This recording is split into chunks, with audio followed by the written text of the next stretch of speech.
तो friends, study with Dilip Sony channel पर एक बार फिर आपका बहुत बहुत स्वागत है।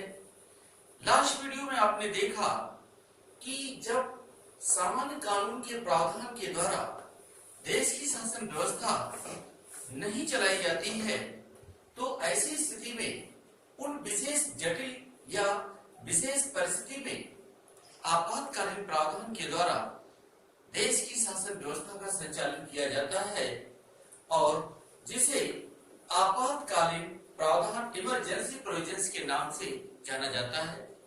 लास्ट वीडियो में आपने देखा कि आपातकालीन प्रावधान क्या है, इसके प्रमुख कारण क्या है, जब इसका इम्प्लीमेंटेशन होता है तो उसकी उद्घोषणा किसके द्वारा की जाती है और उद्घोषणा के पश्चात इसका क्या प्रभाव पड़ता है। तो भारत के संविधान में आज आपातकालीन प्रावधान पार्ट 2 के अंतर्गत उसका अध्ययन आज हम करेंगे। आपातकालीन प्रावधान, आपातकालीन प्रावधान इमरजेंसी प्रोविजंस। जैसे ये नाम से ही स्पष्ट है कि इसके अंतर्गत उन विशेष बातों पर बल दिया गया है जब देश या राज्य या जब आर्थिक स्थिति सामान्य स्थिति के रूप में न हो या एक क्रिटिकल स्थिति के रूप में हो, तब आपातकालीन प्रावधान की घोषणा की जाती है। और यहाँ पर मैं थोड़ा सा आपको एक रिवीजन करूं कि आपातकालीन प्रावधान की उद्घोषणा अनुच्छेद 352 के अंतर्गत जिसे नेशनल इमरजेंसी के रूप में कहा जाता है, इसकी उद्घोषणा केंद्रीय मंत्रिपरिषद के लिखित परामर्श से ही की जा सकती है और जिसका अनुमोदन उद्घोषणा की तिथि से 1 माह के अंदर संसद के विशेष बहुमत से होना आवश्यक है। और इस उद्घोषणा के पश्चात अनुच्छेद 358 के अंतर्गत अनुच्छेद 358 में एक प्रावधान है, जैसे ही देश में आपात की उद्घोषणा होगी, आर्टिकल 19 के अंतर्गत जो प्रावधान है उस स्वतः ऑटोमेटिकली सस्पेंड या निलंबित हो जाते हैं। परंतु यदि सशस्त्र विद्रोह की स्थिति में, जैसे कि हमने आपको बताया था कि 44वां संविधान संशोधन 1978 में आंतरिक अशांति के स्थान पर सशस्त्र विद्रोह शब्द का उल्लेख किया गया, सशस्त्र विद्रोह शब्द को जोड़ा गया। और यदि सशस्त्र विद्रोह के आधार पर यदि राष्ट्रीय आपात की घोषणा अनुच्छेद 352 के लिए की गई है तो आर्टिकल 19 स्वतः निलंबित नहीं होगा और आर्टिकल 20 एंड 21 को छोड़कर राष्ट्रपति आर्टिकल 359 के अंतर्गत अन्य कोई भी मौलिक अधिकार आवश्यकता पड़ने पर निलंबित कर सकता है। इसकी सारी प्रक्रिया का उल्लेख लास्ट वीडियो में हमने आपको किया था। आप उस वीडियो को नहीं देखे हैं तो उसको देख लें और देखने के बाद अगर सब्सक्राइबर नहीं है सब्सक्राइब कर दें, जिससे सारे अन्य लगातार जो वीडियो आ रहे हैं, और मैंने आपसे कहा था आगे कई महत्वपूर्ण लगातार वीडियो आते रहेंगे ताकि वो सारे वीडियो आपके पास तुरंत पहुंचता रहे।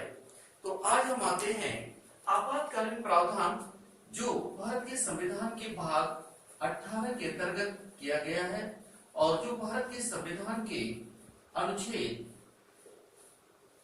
352 से लेकर 360 तक किया गया है और जो 3 प्रकार के आपात की घोषणा का प्रावधान है, जिसमें पहला अनुच्छेद 352, आप कह सकते हैं अनुच्छेद 352, जिसमें राष्ट्रीय आपात की घोषणा की बात की गई थी,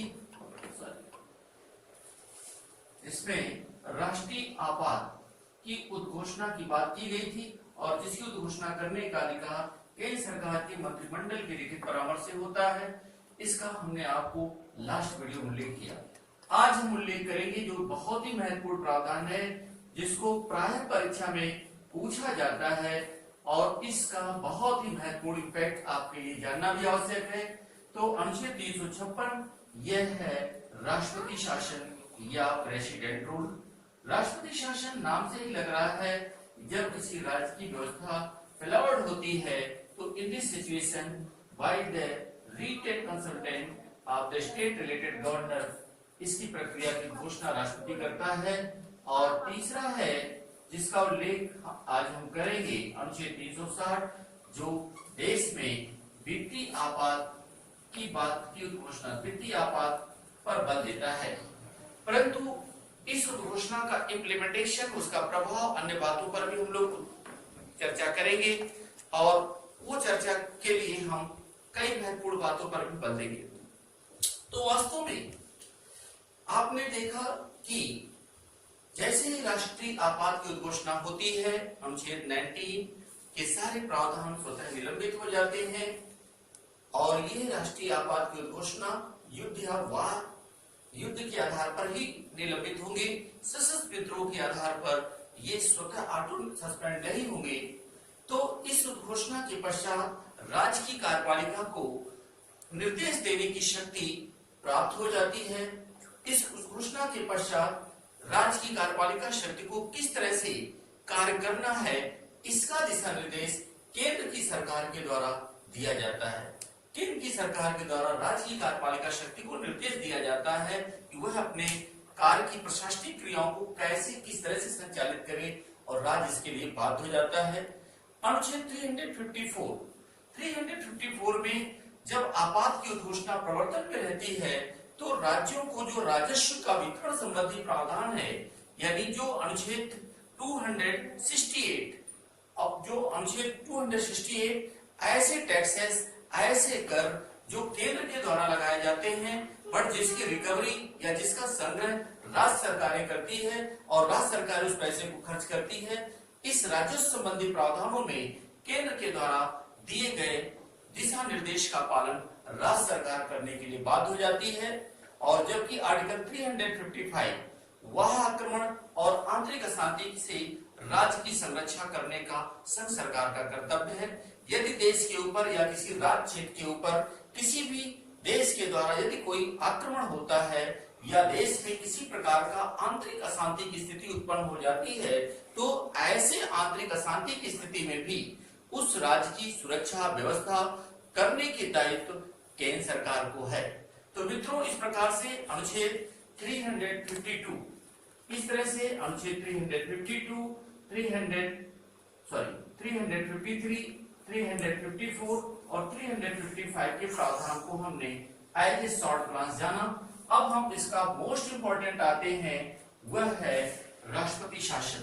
नाम से ही लग रहा है यह प्रश्न कई बार आ चुका है और ये प्रश्न अगर आप कायदे से पूरा वीडियो देखते हैं तो निश्चित रूप से इसके अलावा परीक्षा में एक भी प्रश्न आने की संभावना नहीं होगी। जहां तक आप इसका अभ्यास कर लें तो सारे प्रश्न यहीं से क्लियर हो जाएंगे। अनुच्छेद 356 नाम से ही लग रहा है कि यह इसकी घोषणा कब होगी, कैसे होगी, इसकी बातों को अच्छे से समझ लीजिए। वास्तव में जब राज्य की संवैधानिक व्यवस्था फेलॉर्ड हो जाए, जब राज्य की संवैधानिक व्यवस्था फेलॉर्ड हो जाए, तो ऐसी स्थिति में उस राज्य के राज्यपाल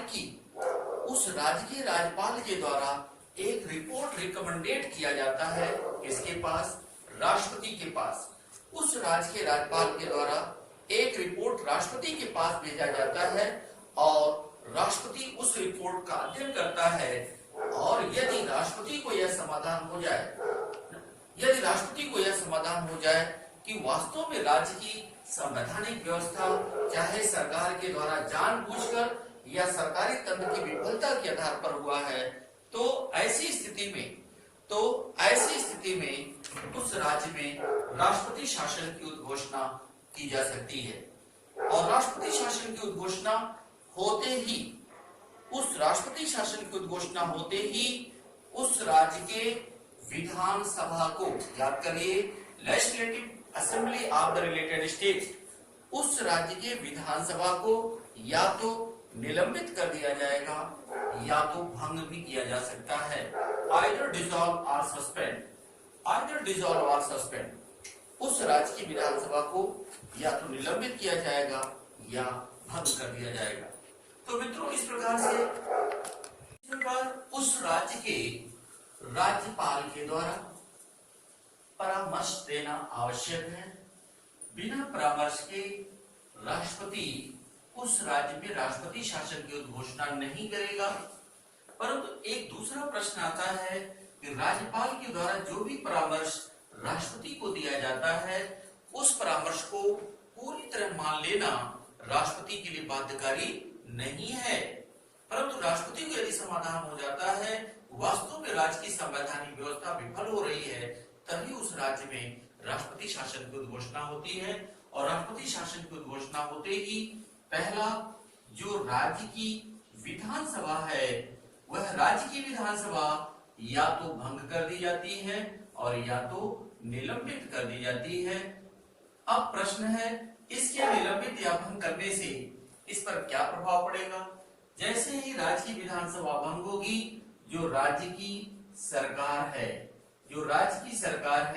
वह राज्य की सरकार तुरंत या तो भंग हो जाएगी और यदि निलंबित की गई है तो राज्य की सरकार क्या हो जाएगी, निलंबित हो जाएगी।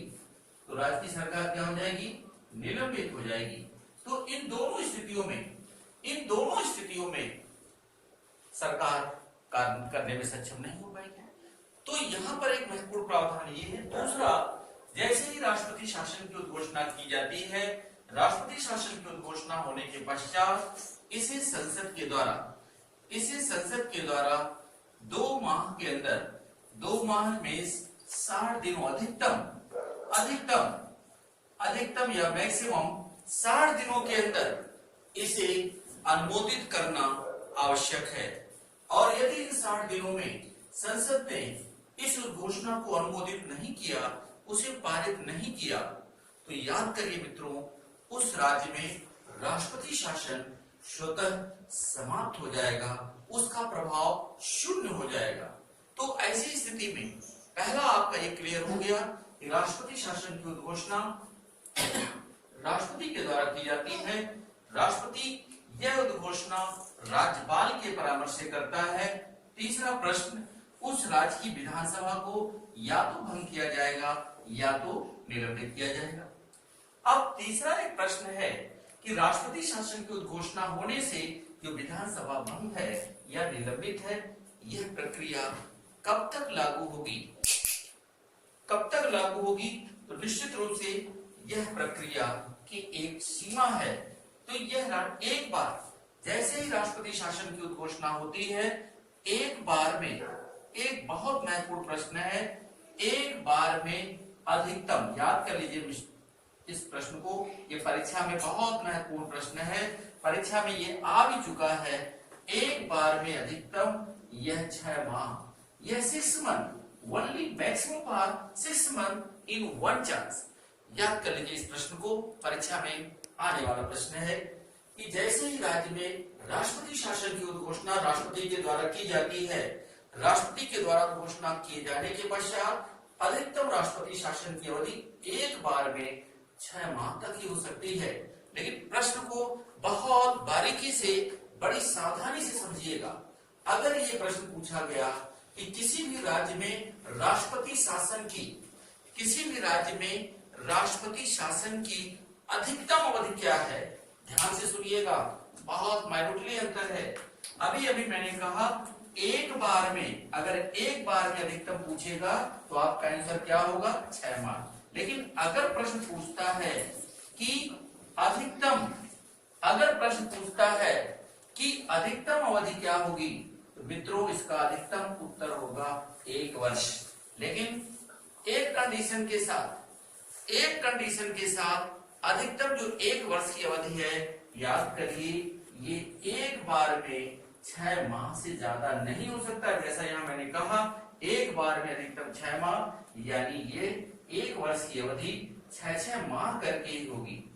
यानी इस प्रश्न को बड़े ध्यान से सुनिए, that is the very important question for your examinations.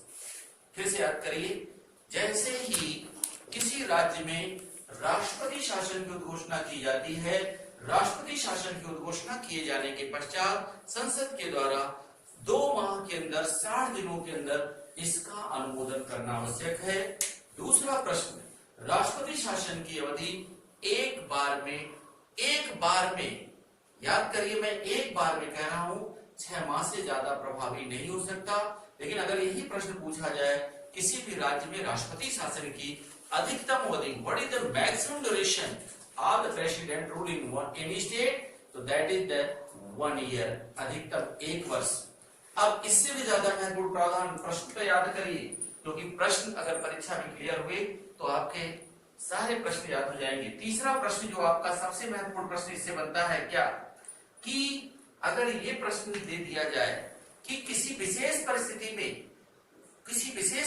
में राष्ट्रपति शासन की अवधि कहां तक बढ़ाई जा सकती है, तो याद कर लीजिए 2 विशेष परिस्थितियां होती हैं और उन 2 विशेष परिस्थितियों में राष्ट्रपति शासन की अवधि अधिकतम 3 वर्ष तक बढ़ाई जा सकती है। इसको याद करिए, 2 विशेष परिस्थितियों में, मैं यहाँ विशेष परिस्थिति का नाम ले रहा हूँ, वह विशेष परिस्थिति की चर्चा मैं भी कर रहा हूँ, और यह विशेष परिस्थिति आने पर अधिकतम या मैक्सिमम किसी भी राज्य में राष्ट्रपति शासन की अवधि कितना वर्ष होगा, 3 वर्ष होगा। लेकिन फिर एक प्रश्न आता है, क्या लगातार 3 वर्ष?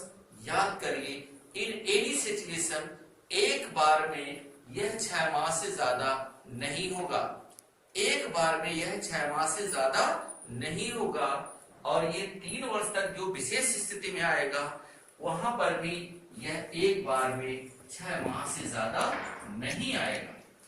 अब प्रश्न है कि वो विशेष परिस्थितियां क्या है।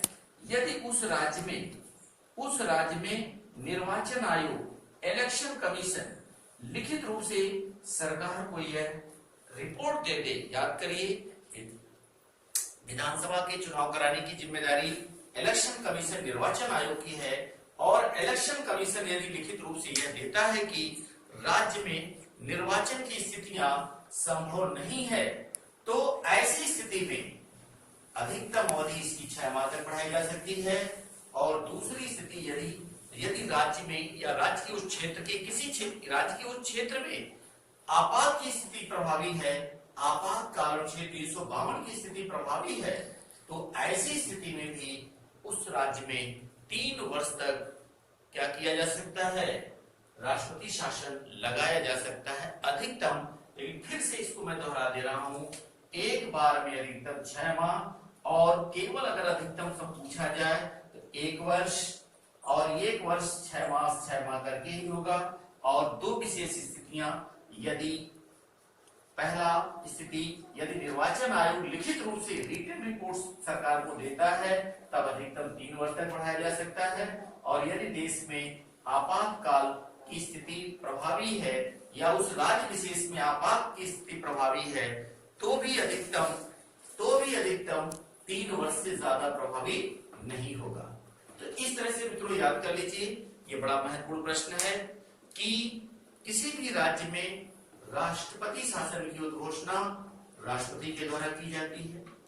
राष्ट्रपति शासन की उद्घोषणा उस राज्य के राज्यपाल के लिखित परामर्श से होती है, और राज्यपाल के परामर्श को मानने के लिए राष्ट्रपति बाध्य नहीं है। और यदि उस राज्य में राष्ट्रपति शासन की घोषणा राष्ट्रपति करता है तो उस राज्य की विधानसभा प्रभावित होती है। याद करिए, अगर उस राज्य में की विधानसभा प्रभावित होती है, उस राज्य की विधानसभा क्या होगी, या तो डिसॉल्व भंग हो जाएगी या तो सस्पेंड निलंबित हो जाएगी। तो ऐसी स्थिति में सरकार या तो भंग होगी या तो निलंबित होगी।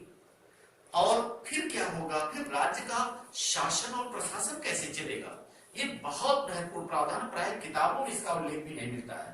तो अब याद कर लीजिए, अब उस राज्य का शासन प्रेसिडेंट के हाथ में आ जाता है, और as a representative member of the president, वह राज्य का राज्यपाल, गवर्नर, उस राज्य का शासनाध्यक्ष भी बन जाता है, उस राज्य का हेड ऑफ गवर्नमेंट भी हो जाता है। उस राज्य के सारे विभाग उस राज्यपाल के दिशा निर्देश पर संचालित होते हैं। किसी भी विभाग में नियुक्ति, प्रोन्नति, भर्ती या स्थानांतरण करने का अधिकार या हेड ऑफ द गवर्नमेंट का पावर उस राज्य के राज्यपाल को प्राप्त हो जाता है, क्योंकि राज्य की सरकार या तो निलंबित हो जाती है या तो भंग हो जाती है। तो वेरी क्लियर क्वेश्चन।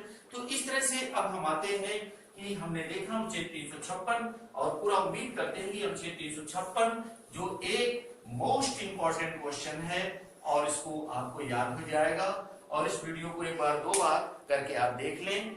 हाँ, फिर से एक बात कहेंगे कि कोई भी प्रश्न यदि आपको कहीं से भी प्रॉब्लम महसूस हो रहा हो तो आप उस पर अपनी बातें मैसेज के रूप में डाल सकते हैं। अब हम आते हैं तो ऐसी स्थिति में तीसरा जो आपातकालीन प्रावधान है वह आपातकालीन प्रावधान बहुत ही महत्वपूर्ण है और दुर्भाग्य नहीं कहिए, ये सौभाग्य ही है कि अभी तक कई बार इसका प्रयोग नहीं हुआ और एक बार भी नहीं हुआ। और लेकिन प्रश्न है कि राष्ट्रपति शासन पर एक क्वेश्चन आता है, मेंस में लिखने के लिए आता है, क्या किसी भी राज्य में आपातकाल के अंतर्गत राष्ट्रपति शासन की उद्घोषणा क्या स्वस्थ लोकतांत्रिक शासन की प्रक्रिया के अनुकूल है? तो यहाँ पर प्रश्न है कि राज्य की लोक कल्याणकारी राज्य की प्रक्रिया को भी पालन करना है, तो इसीलिए इसे अलोकतांत्रिक कहना उचित नहीं है, परंतु इसकी संवैधानिकता तभी तक होनी चाहिए जब अति आवश्यक है, क्योंकि कई बार इसका केंद्र सरकार के द्वारा मिसयूज भी हुआ है, जिसके कारण कई जटिल समस्याएं भी पैदा हुई हैं, जिसके कारण इसकी संवैधानिक स्थिति की आरोप प्रत्यारोप भी हुआ है। अब हम आते हैं तीसरा, वित्तीय आपातकाल। नाम से ही लग रहा है कि यह आर्थिक संबंधों से जुड़ा हुआ है। वित्तीय आपातकाल नाम से ही लग रहा है। मित्रों इसको याद करिए, यह अनुच्छेद 360 है, यह अनुच्छेद 360 है। इसकी घोषणा भी राष्ट्रपति के ही द्वारा होगी, इसकी घोषणा प्रेसिडेंट या राष्ट्रपति के द्वारा ही होगी। और प्रेसिडेंट इसकी घोषणा कब करेगा? याद करिए, जब देश की आर्थिक स्थिति, जब देश की वित्तीय स्थिति संकट में आ जाती है, जब देश की आर्थिक और वित्तीय स्थिति संकट में आ जाती है, या जब कर्मचारियों आदि को वेतन देने के लिए सरकार के पास पर्याप्त धन उपलब्ध नहीं होते हैं, तो ऐसी स्थिति में राष्ट्रपति के द्वारा देश में आपात की घोषणा की जाती है और वह आपात वित्तीय आपात के रूप में होता है। तो वित्तीय आपात की घोषणा करके क्या किया जाता है? याद कर लीजिए, वित्तीय आपात की घोषणा करके राष्ट्रपति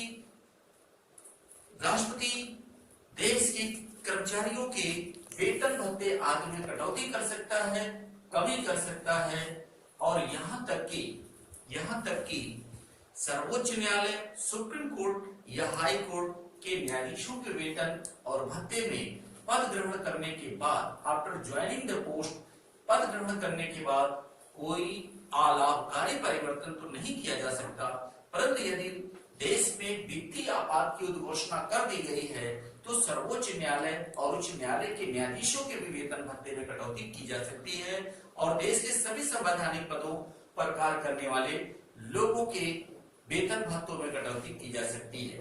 परंतु मित्रों याद करिए कि यह हमारे देश का एक बहुत बड़ा सौभाग्य है। कई बार आर्थिक स्थिति संकटपूर्ण में रही। मैं 1990 के आर्थिक संकट की स्थिति की चर्चा करूंगा, जब भारत में बहुत जबरदस्त आर्थिक संकट थी।